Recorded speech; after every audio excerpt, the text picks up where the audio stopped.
सबसे पहली चीज तो ये बात समझ लो कि जो लोग भी कर्जे की दलदल में फंसे हुए हैं, अपने आप को दोषी मत ठहराओ।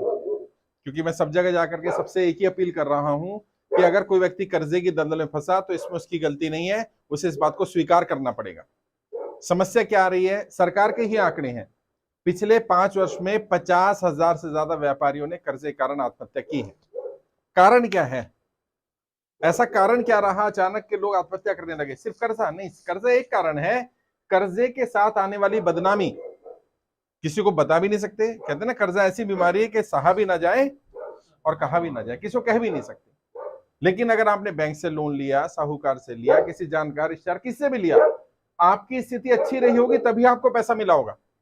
बिना स्थिति अच्छी हुए कोई पैसा नहीं देता। बैंक ने आपकी आईटीआर देखी होगी, आपकी जान पहचान वालों को आपके व्यापार के बारे में पता, तभी पैसा मिला ना। तब आपकी स्थिति अच्छी थी, आपको पैसा मिल गया। आज स्थिति खराब है, इसके बारे में कैसे पता चलेगा बैंक को? बैंक को कोई सपना नहीं आएगा, आपके जानकार को कोई सपना नहीं आएगा। तो करना क्या है? सबसे पहले बात तो भागना नहीं है। लोग नोटिस से भाग रहे हैं, यहां भी कई लोग आएंगे, मिलूंगा, नोटिस नहीं लाए, नोटिस आया है लिया नहीं है, किसी ने सलाह दे दी नोटिस घर पे लेने आए, लो मत, रिसीव मत करो। आपको ये नहीं पता कि अगर आप 3 बार नोटिस आने बाद रिसीव नहीं करेंगे तो उसको एक्स पार्टी करके आपके खिलाफ डिसीजन ले लिया जाएगा। आप कब तक भागेंगे? बैंक से भागा नहीं जा सकता, आपको सिस्टम से लड़ने की जरूरत है, सिस्टम को जानने की जरूरत है। तो एक तो कमी है, लोग अवेयर नहीं है। दूसरा, सरकार की कुछ कमियां रही, खासकर से नोटबंदी के बाद, जीएसटी के बाद, और उससे बड़ी मार जो पड़ी लॉकडाउन के बाद, कोरोना के बाद, लोगों का व्यापार बंद हो गया, लोगों की नौकरियां छूट गई। और मैं सबसे एक ही बात कर रहा हूं कि अगर किसी का व्यापार बंद हो जाता है, नौकरी छूट जाती है, वो किस्त कहां से भर सकता है? चाहे वो प्राइवेट फाइनेंसर की हो या बैंक की हो, नहीं भर सकता। तो उसको क्या चाहिए? या तो उसको माफ कर दो लोन। भाई बड़े बड़े उद्योगपतियों का माफ किया ना, अभी अदानी का 12,000 करोड़ से ज्यादा का लोन अंडरराइट कर दिया गया। अंडरराइट का क्या मतलब है? अदानी जी के पास जब पैसे होंगे तब दे देंगे, वो समय दे दिया गया उनको। हम भी तो ये कह रहे हैं, या तो लोन माफ कर दो, और जिनका लोन माफ नहीं कर सकते उन्हें कम से कम 2 साल का समय दे दो, ताकि वो व्यक्ति परेशानी से बच जाए। अगर जितने भी व्यापारी हैं जिनके ऊपर कर्जा, उनको बोला जाए 2 साल तक कोई किस्त नहीं भरनी, कोई आपके ऊपर पेनल्टी नहीं लगेगी, कोई सरचार्ज नहीं लगेगा, तो आप में से बहुत सारे लोगों को अपने आप ही रिलैक्स हो जाएगा कि 2 साल बाद आराम से 2 साल में व्यापार करके भर देंगे। बहुत सारे लोगों का एजुकेशन लोन चल रहा है, बहुत सारे लोगों का प्रॉपर्टी मोर्टगेज है। अब बैंक वाला क्या कर रहा है? प्रॉपर्टी कब्जा करना चाह रहा है। कई ऐसे केस है वेस्ट बंगाल में, मैंने देखा 4.5 करोड़ रुपए का लोन है और बैंक को प्रॉपर्टी गई है 15 करोड़ की, और बैंक उस प्रॉपर्टी को हड़पना चाह रहा है। वो सेटलमेंट करने को तैयार नहीं है। व्यक्ति कह रहा है कि मैं सेटलमेंट का मुझे समय दे दो, मैं प्रॉपर्टी बेच करके दे दो। नहीं, बैंक कब्जा करना चाहता है। हमें उससे भी बचना है। लेकिन अगर स्थिति खराब हो गई, आज नौकरी चली गई या कोई दिक्कत आ गई, परेशानी आ गई है, तो बिल्कुल घबराना नहीं है, परेशान नहीं होना। और अगर किसी को लग रहा है उसका अभी व्यापार ठीक चल रहा है, नौकरी ठीक चल रही है, या 2-3 महीने बाद दिक्कत आ सकती है, अभी किस्त भर रहा हूं लेकिन आगे नहीं भर पाऊंगा, तो उस मनहूस दिन का इंतजार मत करो कि जब किस्त बाउंस हो जाए। क्योंकि जब बाउंस हो जाएगी और तब बैंक जाओगे तो बैंक आपको डिफॉल्टर मानेगा। करो क्या? इससे पहले कि तुम्हें पता है अगले महीने में किस्त नहीं भर पाऊंगा, मेरा व्यापार नहीं चल रहा, पैसा नहीं आ रहा है, नौकरी छूट गई, नोटिस आ गया, इससे पहले कि तुम्हारी किस्त बाउंस हो, बैंक में जाकर के बात करो। और आरबीआई की गाइडलाइंस है, बैंक आपको समय दे सकता है, बैंक आपका लोन रीस्ट्रक्चर कर सकता है, बैंक आपके लिए अरेंजमेंट कर सकता है कि आपका रीफाइनेंस कर दे चीज को, कि भाई चलो पुराना लोन क्लियर कर दो, नया फाइनेंस कर दो, किस्त का अमाउंट कम कर दो, ड्यूरेशन को कम कर सकता है। जैसा आप चाहोगे आपकी फेवर में करेगा। लेकिन कब करेगा? जब आप बैंक में जाके बात करोगे। कई लोग बैंक जा नहीं रहे, और कई जगह क्या हो रहा है, बैंक वाला बात नहीं कर रहा। बैंक को नोटिस अगर आप देते हो, बैंक आपको नोटिस देता है, उसका जवाब आपको देना होता है। जैसे बैंक को आपको नोटिस देने का अधिकार है, ऐसे ही आपको भी बैंक को लेटर देने का अधिकार है। यदि कोई बैंक मैनेजर आपका लेटर लेने से मना करता है, उसकी वीडियो बना लो, बस कुछ नहीं करना।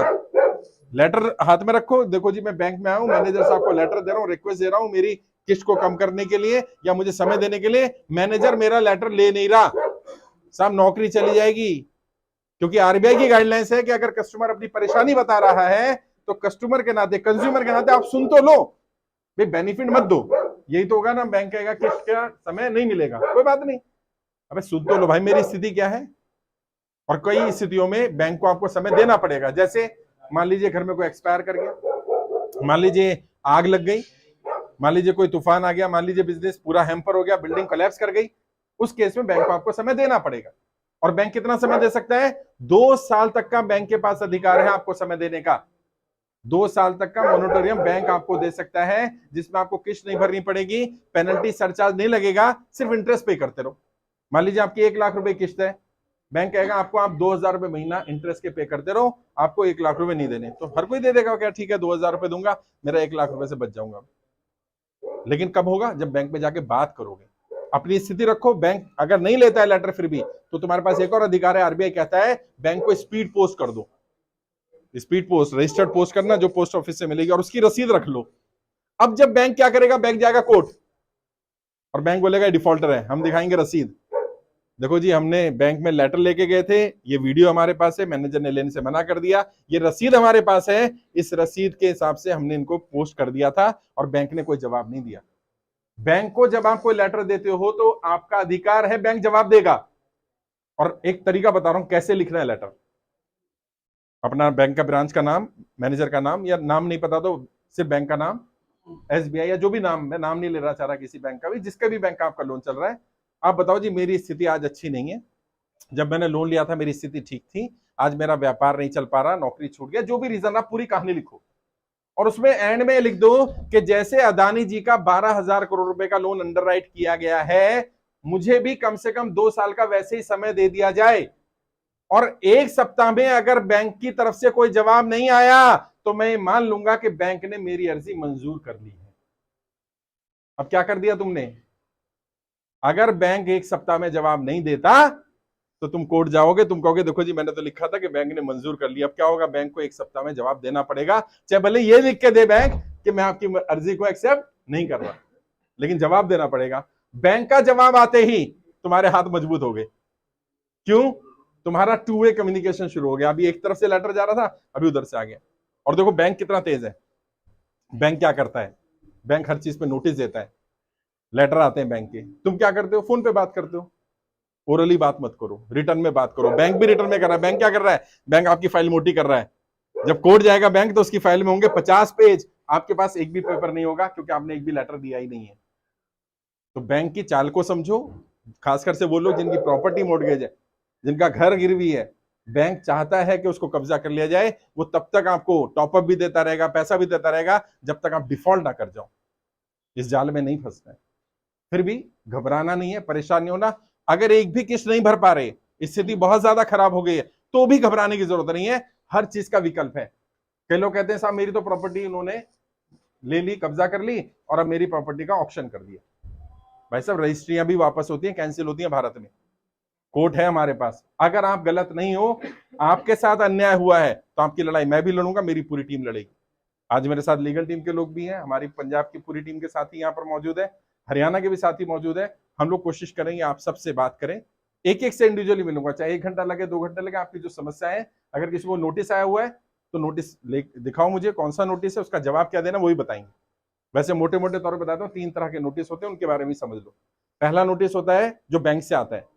कैसे पता चलेगा बैंक का नोटिस है? उस पर ऊपर बैंक का नाम लिखा होगा, जिस बैंक से आपने लोन लिया है उसी का नोटिस होना चाहिए। दूसरा नोटिस होता है वकील का। कैसे पता चलेगा वकील का नोटिस है?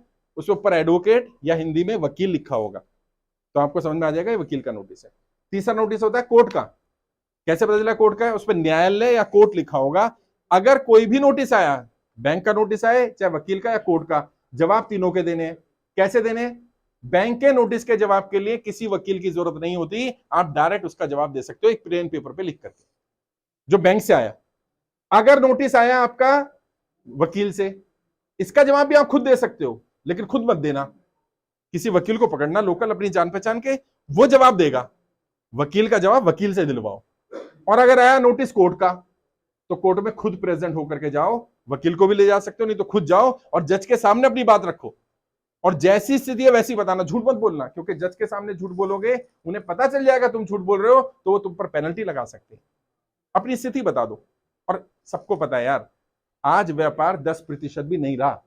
कल मैं चांदनी चौक मार्केट में था, सब ऐसे ऐसे व्यापारी जो कहते थे हम 1 करोड़ रुपए महीने का बिजनेस करते थे, आज वो कह रहे हैं 10 लाख का भी बिजनेस नहीं है। कह रहे इतनी हालत खराब है, बच्चों की फीस नहीं पे कर पा रहे, लोगों को सैलरी नहीं दे पा रहे। कह रहे किसको किसको बताएं अपना रोना।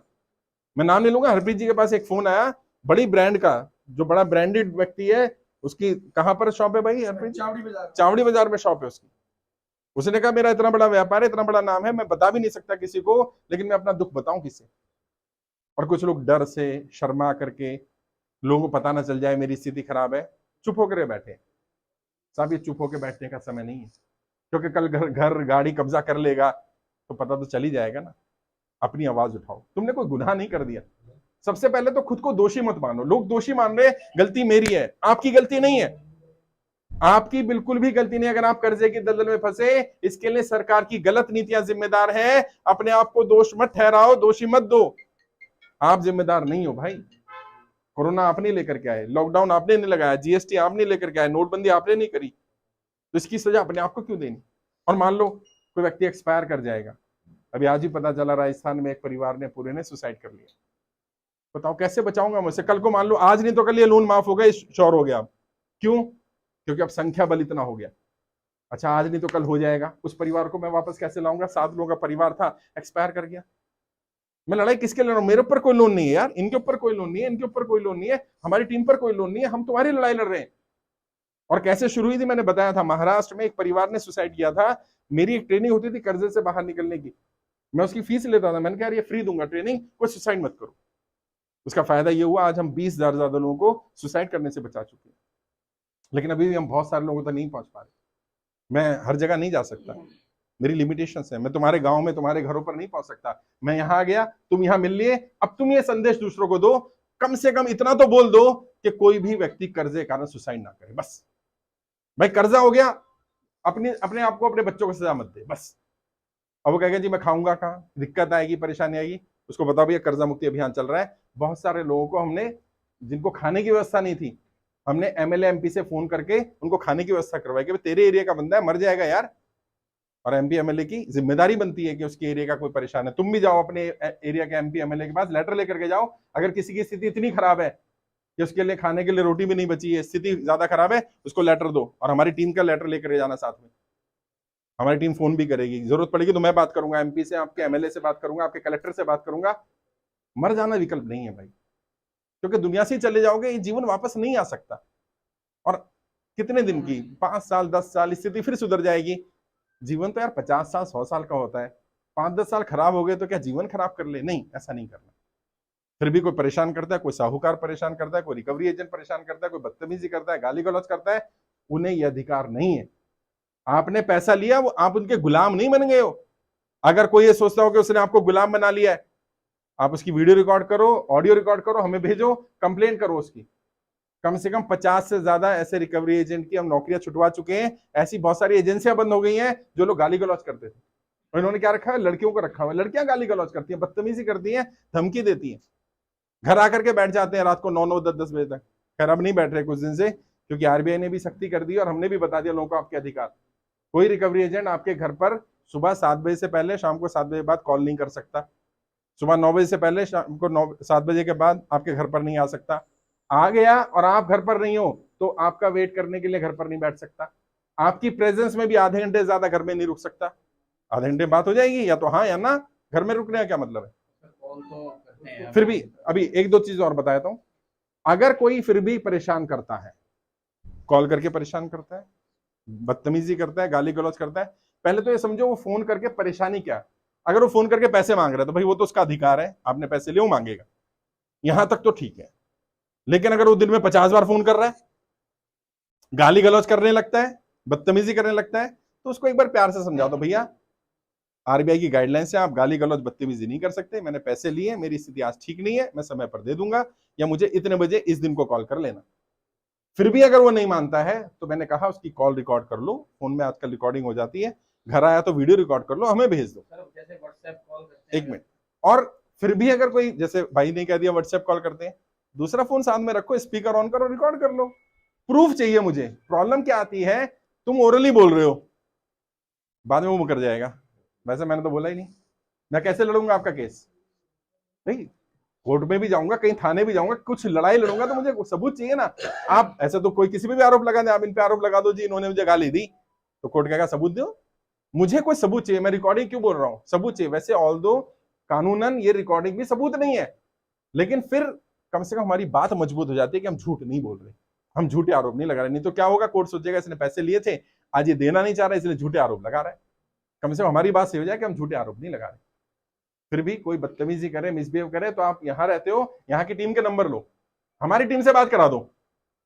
इससे बड़ी बात क्या होगी, उसको बोलो भैया ये मेरे वकील साहब इनसे बात कर ले जरा, देख लेंगे हम उसको। गाली गलौज नहीं कर सकता, समय ले सकते हो, समय मिल जाएगा, समय दिया भी जा रहा है। बहुत सारे लोगों को अभी 6-6 महीने के, 1-1 साल के समय मिलने शुरू हो गए, क्योंकि अब बैंकों पर दबाव पड़ना शुरू हुआ और सरकार पर भी दबाव है।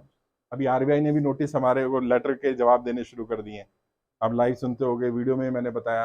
अभी आरबीआई से मैसेजेस भी आ रहे हैं। हमारी जो लीडर है CS सुरभि श्रीवास्तव भारती जी, जो इसको लीड कर रही हैं, उनको मेल भी आ रहा है, मैसेज भी आ रहे हैं। अब वो सरकार चाह रही है बात करना। क्यों चाह रही है पता है? जब ये संख्या 50,000 थी, सरकार कुछ बोल नहीं रही थी, सुन नहीं रही थी। संख्या हो गई 1 लाख। सरकार को लगा यार ये तो संख्या बढ़ रही है, बात करो। फिर संख्या हो गई 2 लाख। आज की डेट में 2,85,000 से ज्यादा लोग आवेदन कर चुके हैं। अच्छा सोचो, जिस दिन ये 25 लाख हो जाएंगे उस दिन क्या होगा? जिस दिन ये 50 लाख हो जाएंगे उस दिन क्या होगा? जिस दिन ये 1 करोड़ हो जाएंगे उस दिन क्या होगा? सरकार यहाँ आएगी, यहाँ जहां मैं खड़ा हूं ना, लिख लेना मेरी बात, यहाँ आएंगे सरकार के लोग, कहेंगे भैया बताओ क्या करना है। क्यों? क्योंकि मैं नेताओं को अच्छी तरह जानता हूँ, एक ही भाषा समझते हैं। जब इन्हें दिखता है इनका वोट खिसक रहा है, और इस बार हमने तय कर लिया भैया हम उसके साथ खड़े हैं जो हमारे साथ खड़ा है। सीधी सी बात है, जो जनता का कर्जा माफ करेगा, जनता उसका साथ देगी। पार्टी पॉलिटिक्स, धर्म, जाति से ऊपर उठ करके काम करो, जिसको सपोर्ट करना करो। कई लोग कह रहे हैं आप तो जी भाजपा के विरोधी हो। मैंने कहा तो भाजपा वालों का पहले माफ करो, क्या दिक्कत है? व्यापारी तो वैसे ही भाजपा का समर्थक रहा है, उनका माफ कर दो। फिर चुप हो जाते हैं, कहते हैं हाँ बात तो सही कह रहे हो। हमारी किसी पार्टी नेता से कोई दुश्मनी नहीं। जो जनता का नहीं है, हाँ हम उसके दुश्मन है भाई। जो जनता का साथ दे रहा है हम उसका साथ देंगे। अगर कोई भी नेता ये कहता हो कि हाँ जनता कर्जा माफ नहीं होना चाहिए, बोल दे, बोले ना कि हाँ सिर्फ हम अंबानी अदानी का कर्जा माफ करेंगे, हम आम जनता कर्जा माफ नहीं करेंगे। एक बार बोल तो दो, फिर जनता अपना तय कर लेगी भैया हमें भी किसको तय करना है, किसको चुनना है, हम देख लेंगे। सरकार सिर्फ अमीरों की सरकार नहीं है साहब। है कितना 10 लाख करोड़ से ज्यादा का लोन राइट ऑफ कर दिया गया। 10 लाख करोड़ कितना होता है? 10 लाख करोड़। अगर 1 करोड़ लोगों का 10-10 लाख रुपए भी लोन माफ किया जाए तो सोचो 1 करोड़ लोगों को राहत हो जाएगी, उतने ही में जितना ये 5 साल में इनका किया गया। लेकिन आम इंसान की कोई सुनता नहीं है। अच्छा अमीरों का लोन पता है क्यों राइट ऑफ हो रहा है, क्यों उन्हें मदद हो रही है? क्योंकि वो सरकार से मांग करते हैं। हमारी बहनें हैं ये बताएंगी, और हम सब भी जानते हैं। एक माँ अपने बच्चे को तब तक दूध नहीं पिलाती साहब जब तक रोता नहीं है। वो दूध पीता बच्चा, माँ को कैसे पता चलेगा भूखा है? रोएगा नहीं तो। सरकार माई बाप है, सरकार के सामने तुम बोलोगे नहीं, सरकार को सपने तो नहीं आने वाले। सरकार के सामने अपनी बात रखो। और कैसे रखनी है? जो फॉर्म दिया गया फॉर्म भरो, खुद फॉर्म भरो, कम से कम 100 लोगों से फॉर्म भरवाओ। दिल्ली जाना पड़ेगा, दिल्ली भी जाएंगे। वैसे तो हम लोग कोशिश कर रहे हैं ना जाना पड़े, लेकिन तैयार रहना इस चीज के लिए। हो सकता है सरकार बुला ले, और अभी जल्दी में, मैं मतलब दावे के साथ कह रहा हूं, सरकार में पैनिक है। हो सकता है तुम्हारी जानकारी जो सरकार को भेजी गई है, सरकार तुमसे संपर्क कर ले। कोई बात नहीं, सरकार का कोई व्यक्ति का फोन आ जाए, कोई मिलने आ जाए, कोई आपके बैंक में बुला ले, जाओ अपनी स्थिति बताओ। अगर कोई पैसा मांगे, पैसे नहीं देने, 1 रुपया भी नहीं देना किसी को। और कोई कहता हो जी हाँ हम आपकी मदद करने को तैयार हैं, हम वित्त मंत्रालय से बोल रहे हैं, यहाँ से बोल रहे हैं, ठीक है जी मदद करो। क्या मदद चाहिए? वही, या तो हमारा लोन माफ कर दो, और अगर माफ नहीं कर सकते तो 2 साल का समय। सबने एक ही बात बोलनी है भाई, कितना समय? 2 साल। अब कोई कहेगा जी 2 साल की जरूरत नहीं, मुझे 6 महीने में। भाई तेरे को नहीं है ना, किसी को तो जरूरत पड़ सकती है। सब एक साथ बोलो भाई, अपनी लड़ाई क्यों लड़नी? अपने लिए तो जानवर भी जी लेते हैं यार। हाँ असली इंसान वो है जो दूसरों की लड़ाई लड़े। मानो भाई को जरूरत नहीं है, ये फिर भी लड़ाई लड़ रहा है तुम्हारी। इनको हो सकता है 6 महीने की जरूरत है, आपको हो सकता है 1 साल की जरूरत हो, सब 2 साल बोलो। तो सरकार क्या करेगी? चलो 2 साल नहीं दे रहे भाई, सबको 1 साल दे दिया, जिनके 2 साल कंप्लीट हो गए फिर और लेंगे। क्या दिक्कत है? अगर कोई दिक्कत आ रही है, परेशानी आ रही है, आपको 2 साल का समय मिल गया, 2 साल में आपकी स्थिति नहीं सुधरी, तो सरकार को कम से कम बताएंगे तो सही क्यों नहीं सुधर पाई। और ऐसा नहीं होता साहब, ईमानदारी से बताओ, अगर 2 साल का समय मिल जाए, व्यक्ति मैक्सिमम लोग सच में निकल जाएंगे यार। 90%, 95% लोगों का जीवन बच जाएगा। लोगों को सच में बताऊं, आंखों में आंसू आ जाते हैं जब उनकी कहानियां सुनता हूं। घर में खाने के लिए नहीं है, स्थिति इतनी खराब है, बता नहीं पा रहे किसी को। अपने बच्चों को मतलब अपने आंखों के सामने अगर सोचिए कोई बच्चों के साथ गलत करे तो क्या होगा। बेंगलोर में क्या हुआ, 3 साल की अपनी बच्ची को एक इंजीनियर ने पानी में डुबो के मार दिया। क्यों? क्योंकि उसके पास पैसे नहीं थे, वो खाना मांग रही थी। 2 साल से नौकरी नहीं थी साहब उसके पास, पढ़ा लिखा था, इंजीनियर था, लेकिन अपने बच्चों को भूखा कैसे देखता? कोई काम ही नहीं मिल रहा है, कह रहा कुछ भी काम दे दो, काम ही नहीं मिल रहा है। और सरकार के लोग कह रहे हैं, सरकार के मंत्री कह रहे हैं सब बढ़िया चल रहा है, कोई दिक्कत नहीं है। एक मंत्री ने तो यहां तक बोल दिया कि कोरोना का भारत की इकोनॉमी पर असर ही नहीं पड़ा। अरे कौन सी दुनिया में रहते हो यार? मैं कहता हूं किसी मार्केट में जाके 10 व्यापारियों से मिल लो, 10 में से 9 व्यापारी बता देगा अपनी स्थिति कैसी हो सकता है, 10 में 10 की खराब हो, 2-4 को छोड़ दो बड़े बड़ों को, बाकी सबकी खराब है। लेकिन कोई सुनने वाला नहीं है। मैं लड़ूंगा आपकी लड़ाई, मैं आपके साथ हूं, मेरी पूरी टीम आपके साथ है, लेकिन मैं आपकी लड़ाई तब तक नहीं लड़ सकता जब तक आप इस लड़ाई में पार्टिसिपेट ना करो। संगठित होकर काम करना है, सिर्फ अपनी लड़ाई लड़नी। और आज जितने लोग आए व्हाट्सएप ग्रुप बना दूंगा, एक आसपास रहते हो एक दूसरे की मदद करो। कोई रिकवरी एजेंट किसी के यहाँ पहुंच जाए, बदतमीजी करना, पहुंच जाओ 50 लोग, ओए कैसे कर रहा है, मेरा भाई है। सामने वाले में हिम्मत नहीं है भाई कुछ बोल दे जाकर के। प्रॉब्लम क्या, अकेले अकेले लड़ रहे हो। बचपन में कहानी सुनी थी ना, एक एक लकड़ी है कोई भी तोड़ देगा, लेकिन लकड़ी का गट्ठर बन जाएगा तो कोई नहीं तोड़ पाएगा। सर आपसे जुड़ने का सबसे बड़ा फायदा ये है कि मेरे हस्बैंड की सोच बदल गई। ठीक है, नहीं कुछ टाइम पहले 4-5 महीने पहले उनकी सोच थी कि मैं मरने लगूं, लेकिन आप पता नहीं कहां से भगवान ने भेजा कि सोच बदल गई। नहीं हाँ जी, अरे नहीं भाई नहीं। भैया भी जा रहे थे मिसेज के साथ, बच्चे भी साथ में, तो आपको देखा मैंने एक बार वीडियो शेयर की और मम्मा और भैया को भाभी को दिखाई, वो आपसे जुड़े और उन्होंने। देखो ऐसा है, वो एक शेर है ना कि सूरज तो नहीं हूं, दिया हूं मैं, जितना मेरा वजूद है काम आ रहा हूं मैं, मेरा इतना ही वजूद है। बस मैं ये चाहता हूं तुम में से कोई भी व्यक्ति कोई गलत कदम ना उठाए, भाई के नाते, दोस्त के नाते, बेटे के नाते, साथी के नाते, जो कहना चाहो। कभी कोई ऐसी दिक्कत आ जाए ना, आधी रात बात कर लेना, मेरी टीम मदद करेगी। मुझसे बात करना चाहोगे मुझसे कर लेना, दिल्ली में मेरा ऑफिस है वहां आ जाना। ऐसा कोई कदम मत उठाना, क्योंकि ये लड़ाई। पता क्या है कि हम चाहते हैं, हम बैंक वालों को आगे बोलते हैं कि हमें थोड़ा टाइम दो, लेकिन उनका जवाब ही ये है कि नहीं। असल में क्या है, वो अपनी ड्यूटी कर रहा है, वो अपनी ड्यूटी कर रहा है, उसको पैसे मिलेंगे। आपको पता है, शायद जब लोन लिया होगा तो पता होगा, लोन देने का भी कमीशन है, लोन की जो किस्त जाती है हर महीने उस पर भी कमीशन है, लोन रिकवरी का भी कमीशन है। ये पूरा कमीशन का काम चल रहा है, वो अपनी कमीशन क्यों छोड़ेगा? अभी बात करते ना, अभी बता देता हूं। आपने अगर किसी एप्लीकेशन से लोन लिया हो, चाहे वो एनबीएफसी से लिया हो, बैंक से लिया हो, प्राइवेट फाइनेंसर से लिया हो, घबराने की तो बिल्कुल जरूरत नहीं है। लेकिन क्योंकि सबके केसेस अलग अलग हैं, तो 1 to 1 बैठ लेते हैं, हर एक का केस देखेंगे। बिल्कुल मैं जाने वाला नहीं हूं जब तक एक एक व्यक्ति से ना मिलूं। मैं भी मिलूंगा, मेरी टीम के लीगल टीम में आज दीपांशु जी हैं, ये हमारे प्रदेश प्रभारी भी हैं और ये एडवोकेट भी हैं। इनका भी नंबर आपको मिल जाएगा। हमारे प्रदेश अध्यक्ष है धर्मेंद्र सिंह हरमन भारती जी, इनका नंबर भी मिल जाएगा। हरप्रीत सिंह सैनी भारती जी, ये भी हमारे प्रदेश प्रभारी हैं यहाँ के, ये जलंधर से हैं। अमनदीप शर्मा भारती जी, हाँ हमारी पूरी टीम है, और भी साथी हैं, उनसे भी मिल लीजिएगा। ऊपर रंजीत जी हैं, और भी साथी मिल जाएंगे आपको। मैं भी आप सबसे मिलूंगा, प्रॉब्लम सुनेंगे, समाधान भी करेंगे। अगर किसी के पास कोई नोटिस आया हुआ है तो अभी, अगर आपके पास नोटिस है तो अच्छी बात है। अगर नोटिस अभी नहीं है, घर पर है, तो व्हाट्सएप पर मंगा लो, क्योंकि नोटिस मैं देखूंगा तो मैं और अच्छी तरह आपको गाइड कर पाऊंगा एक्चुअल में नोटिस कौन सा है। क्योंकि नोटिस की जैसे मैंने बताया 3 कैटेगरी है, इसके अलावा भी अलग अलग कैटेगरी है। जैसे चेक बाउंसिंग का नोटिस अलग आता है, जो आरसी कट गई है उसका नोटिस अलग आएगा, जो नॉन बेलेबल वारंट आता है, बेलेबल वारंट आता है कोर्ट से, उसका नोटिस अलग आता है। तो मुझे, हाँ मुझे पता चल जाए कि कौन सी धारा है, क्या है, ताकि मैं आपको सही गाइड कर पाऊँ। हाँ आप बोलो क्या कह रहे हैं।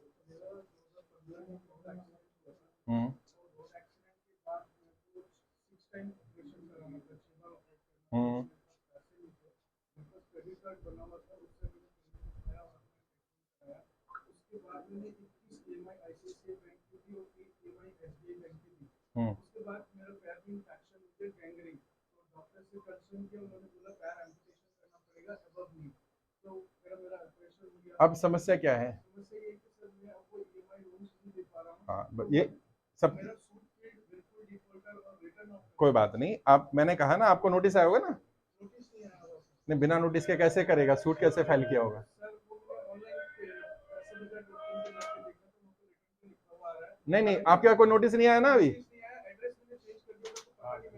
हाँ, वो नोटिस की कॉपी निकलवा लेंगे, बता दूंगा। अगर आपने एड्रेस चेंज किया है उसमें भी जिम्मेदारी आपकी है, क्योंकि अगर आप वो नोटिस रिसीव नहीं करते, मैंने कहा, तो कोर्ट एक्स पार्टी भी कर सकता है उसको, यानी आप डिफॉल्टर हैं, तो उसका इलाज क्या वो बता देते हैं। अभी बैठेंगे, अभी बात करेंगे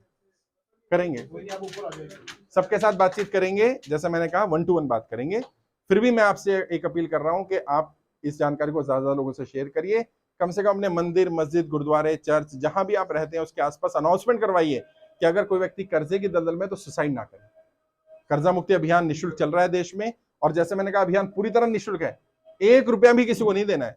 कोई कानूनी उसके बारे में कि भाई मैं आपका फाइल ऊपर करा दूंगा, मैं आपका लोन यहां से करा दूंगा, कुछ नहीं देना। अगर कोई पैसा मांगे मेरे नाम से, मेरी टीम के नाम से, तुरंत उसकी एफआईआर करा दो, क्योंकि ये अभियान हम निःशुल्क चला रहे हैं यार। लोग वैसे ही परेशान हैं, उनसे और पैसे ले लिए जाए, ये तो इंसानियत के खिलाफ हो जाएगा। और सच बता रहा हूं, आप किसी भी धर्म को मानते हो, किसी भी भगवान, खुदा, वाहेगुरु, अल्लाह, जिसमें भी तुम्हारी आस्था हो, इससे बड़ा पुण्य का काम नहीं हो सकता किसी का जीवन बचाने का यार। और करना क्या है, व्हाट्सएप पे शेयर कर दो जानकारी, यही तो कह रहा हूं मैं। उनको बता दो कि भैया कर्जे से बाहर निकलने, ट्रेनिंग तो अटेंड कर, 20 तरीके, कोई ना कोई तरीका काम आ जाएगा। नहीं आएगा, पॉजिटिविटी, जैसे भाई ने कहा ना, पॉजिटिविटी आ जाएगी कि कोई तो है जो हमारी लड़ाई लड़ रहा है। आज से पहले तो कोई था ही नहीं। अभी किसी ने हमारी टीम को कहा कि आप बेवकूफ बना रहे हो, ऐसे कर्जा माफ नहीं होगा, तो मेरी टीम के लोगों ने जवाब दिया, अगर मान ले सर ने ये काम आज छोड़ दिया तो कौन उठाएगा आवाज तुम्हारी? कम से कम सर आवाज तो उठा रहे हैं, कम से कम सरकार ने सुनना तो शुरू करा। आज वित्त मंत्रालय से, आज आरबीआई से अगर लेटर आ रहे हैं, कल ही आरबीआई की स्टेटमेंट आई, पता है क्या? आरबीआई ने बोला है कि जो पेनल्टीज लगती हैं मल्टीपल, जो इंटरेस्ट पे इंटरेस्ट लगाया जाता है और फिर उस पर सरचार्ज लगते हैं, फिर उस पर पेनल्टी लगती है, वो समाप्त की जाएगी।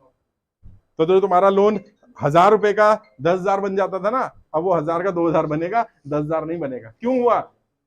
आरबीआई पे दबाव पड़ा कि यार ये लोग इकट्ठे हो रहे हैं। हाँ, वो खत्म हो जाएगा पेनल्टी पर। ईएमआई के चेक बाउंस होते हैं तो 2 तरफ से पेनल्टियां लगती है। हाँ, इधर से बैंक लगाता है और दूसरा अपना बैंक लगाता है। उस पे भी आप देखो भी, जब लोन हम करवाते हैं तो हमें पूरा मतलब बताया नहीं जाता भी ये आपका रिपीट भी लगेगा, एक चेक 2 बार। देखिए ऐसा होता है, बैंक बहुत सारी चीजें नहीं बता रहा है। पहले ये नहीं बता रहा कि आपने अगर फोरक्लोजर करना है तो क्या होगा, आपको बैंक नहीं बताता कि कितनी ईएमआई को आपको रिलैक्सेशन मिल सकता है, बैंक आपको समय के बारे में नहीं बताता, बैंक आपको अंडरराइट नहीं बताता। अंडरराइट आपको पता ही नहीं अंडरराइट क्या है। अंडरराइट का मतलब होता है बैंक गारंटी ले लेगा, भाई आप 10 साल से व्यापार कर रहे हो बैंक से, बैंक को आपकी स्टेटमेंट पता है, बैंक को आपका सब कुछ पता है, बैंक कहता है कि चलो यार ये व्यक्ति अच्छा है, इसको 2 साल का समय दो, 2 साल में लोन भर देगा, क्योंकि हमें इसकी स्थिति पता है। इसको अंडरराइट करना बोलते हैं। बैंक उस कस्टमर का तो अंडरराइट कर दे जिसकी ईएमआई लगातार सही जा रही थी। आधी ईएमआई तो सर हमारी इसी में चली जाती है। और अभी आप लोगों की ईएमआई भी बढ़ा दी गई होंगी, क्योंकि रेपो रेट बढ़ा था। कई लोगों ने तो ये बताया कि 50 ईएमआई थी और उसको 70 कर दिया गया, 80 कर दिया गया। तो इंसान कहां तक भरेगा यार, ये तो लूटने वाला काम करते हैं। अभी सबसे 60,000 रुपए बना दिया। कोई बात नहीं, अभी सबसे बात करेंगे, पर्सनली बात करेंगे, 1 to 1 आपने रजिस्ट्रेशन करा लिया, को बुलाऊंगा मैं आपको। बहुत बहुत शुक्रिया, मिलते हैं सबसे। आ जाओ